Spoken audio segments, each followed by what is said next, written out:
Let's move into the Jimmy Garoppolo got the biggest contract in NFL history, but average salary for a year. I just think it's a little like I know. Okay, he had good 5 games of the season. Okay, 5 years, $137 million. I believe over $60 million guaranteed. I just think this is a this is a San Francisco just doing something where I think you have a lot of money and you're just throwing it. It's like, okay, you already picked up the guy Jimmy G. I'm pretty sure he wasn't going anywhere. You're gonna pick him up for the next little 2-3 year deal. Or you can even franchise tag him. You have no one in your team that is due for a contract that besides Carlos Hyde. Yeah. And that is someone that is 28 years old. His production has decreased over the years. You can easily go in a draft or in free agency to get a running back. Or just, that's what I'm just saying. Sure, okay. Or you just pick him back. You ever have Matt Breida, who could be a nice little change of pace back, and you just pick up any running back anywhere in this draft. Isaiah Crowell, I like him from Cleveland. He's going to be a free agent. That's a nice little pickup to put up there. Perfectly fine. Yeah. Franchise tag Jimmy G. You already picked up a quarterback last year. Jimmy G only showed you the last 5 seasons where you played some subpar teams. Yeah. You played a Jacksonville team where you played very well towards the end of the season. And I just think it's a big investment without seeing the full value of your play. This goes back again with this whole quarterback getting money. Like, I can go back a few years ago. I remember the Oakland Raiders signed Carson Palmer to a massive deal after he had forced his way out of Cincinnati. He was starting to he was sitting at home holding out. In Cincinnati, finally got rid of him. They traded him to Oakland, and then Oakland signed him to this extension for this huge amount of money. Whereas Carson Palmer hadn't seen play in a year because he had hauled out and he had an injury before that. So now the point I'm trying to make here is we wasn't sure what Carson Palmer would be. Now the Raiders now signed that deal and never got anything close to the amount of money, but it was Carson Palmer's a starter. He's a better than average starter. This is the amount of money that you pay for. He wants a long-term deal. This is what we have to sign him to. That just doesn't make sense. That doesn't make. It's the same reason why Belichick never signed Tom Brady to a 10-year deal for $300 million. Doesn't make any sense. Because it's Tom Brady. He's a quarterback. To Belichick, he's just one position out of all the positions I got to focus on. I'm not going to give him this deal just because I want to make sure I keep him. He doesn't make the team.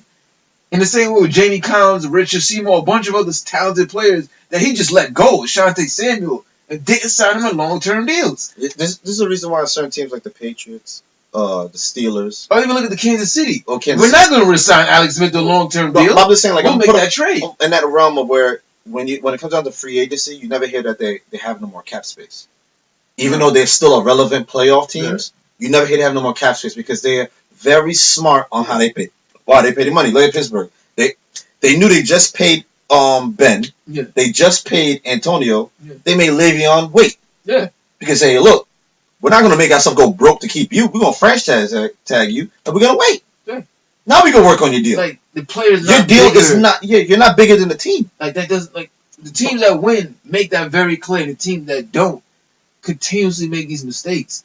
Even with Cleveland, they've signed some weird deals from max deals. And before we had the cap space and we needed to. No, you didn't. Well, that's not like y'all didn't go into free agency with a plan, and then y'all got stuck at the back end having to just spend money, so y'all didn't get sued by the players union for not spending enough money. Now, back to the Jimmy G deal. 5 years, $137 million. You played 5 games, he gets 5 years. To me, it's I get all of y'all on 5-year deals. Whether it's Kyle Shanahan, the head coach, just came in. Lynch, the GM, is on a 5-year deal. He just came in. Y'all all want to keep it on the same number, but wouldn't it just make more sense to say 3-year deal? And then maybe in 2 seasons, see how he plays, and then going into that last year, that 3-year deal. I like a 2-year deal. The reason I'm saying 3 years, you give him 2 years, and on that second year, after you played well, going into your 3rd year, now we can sign that long-term extension for 5 years. 2-year option. You know what I mean? Yeah, and then we'll sign you to that long deal. Actually, you tested the guy out in the last 5 games of this season. I just don't understand why you think that. What sport do you pay somebody this much on a contract, especially in a league where guaranteed money is not something to give out like that? Do you guarantee this money? This is the money they just gave to Matthew Stafford 2 seasons ago. But Matthew Stafford already put up 5,000 yards in 2 seasons. He'd already showed I could really throw in this league. And then now when you look at this, the 49ers team, right? They need a running back. Yeah. They need to solidify. The offensive line is pretty much set. They might have just fine tune it. And you trade a first round pick to get him. Exactly.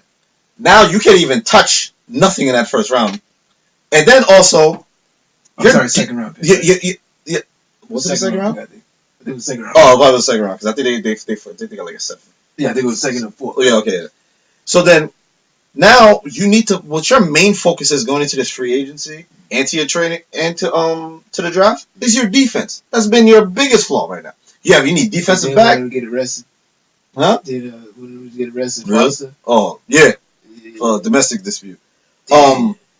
You still need to get your defense right. Yeah. You need some little bit of depth and you still got young players in the cornerback positions. They still need defensive line has young players. Defensive line, the safeties, like everyone in there. Like you had no real pressure last season. He's a young team. I think you putting so much pressure with this contract also because I think now he feels like he has to live up to the biggest deal in NFL history. What does he have? 9 games to start under his belt? 7. So I just think that deal was a little bit more of a reach. It's a little excessive. And I instantly thought back to Carson Palmer getting that long deal. And no disrespect to Carson Palmer, he has never won nothing. Like, nothing. Like, not saying he's a bad player. He's not hurt a lot. He's never really taken any team to that next level to look at that contract that they gave him as the highest paid player at the time. And then even go Matthew Stafford, big-time contract. Phillip Rivers, big-time contract. Now, I get these stars and they put people in the seats to come see them. But on the other side, these coaches are getting fired for this. Yeah, there's a lot of coaches going through getting fired. The big money the big money you're spending on this player, you could have cut that in half and gotten 2 rotational players. And then people look at New England. Because look at New England. Look at how Philly beat New England. Look at that defensive front.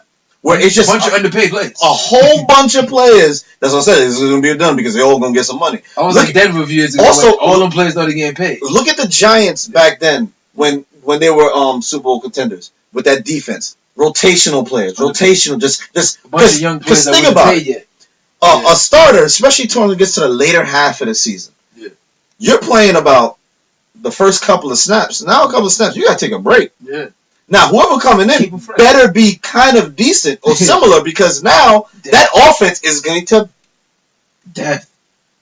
So now you're spending big money on one position player. One player. That we're not even sure about. We're not even sure about. All right, so do you really believe in your wide receiver core? Do you believe Goodwin is going to have a second good season? Do you believe your tight end is going to be that good? Everyone in that offense wide receiver core is their second year. I mean, like I said, I don't have a problem with you committing to somebody like you're saying this is who you want to ride with. This is who you put all your money into. You did the research. You liked how he played in the little trial that he had on the back end of the year. But I just say a 3-year deal would have made more sense. That's all. That's all I'm saying. This is the biggest contract in NFL history for a player that has never even been in the Pro Bowl. You know what I'm saying? To give you a kind of understanding, he's not been an All-Star. He's not even win a playoff game. He's not even played a full season. And he has the biggest contract against other players that have long resumes of success. His career starts doesn't even match up to half a full NFL season. So I'm just going to say he has a bigger contract than Drew Brees, Russell Wilson, and Aaron Rodgers. Just giving you the comparison of why I'm saying. At this point. It's a little weird.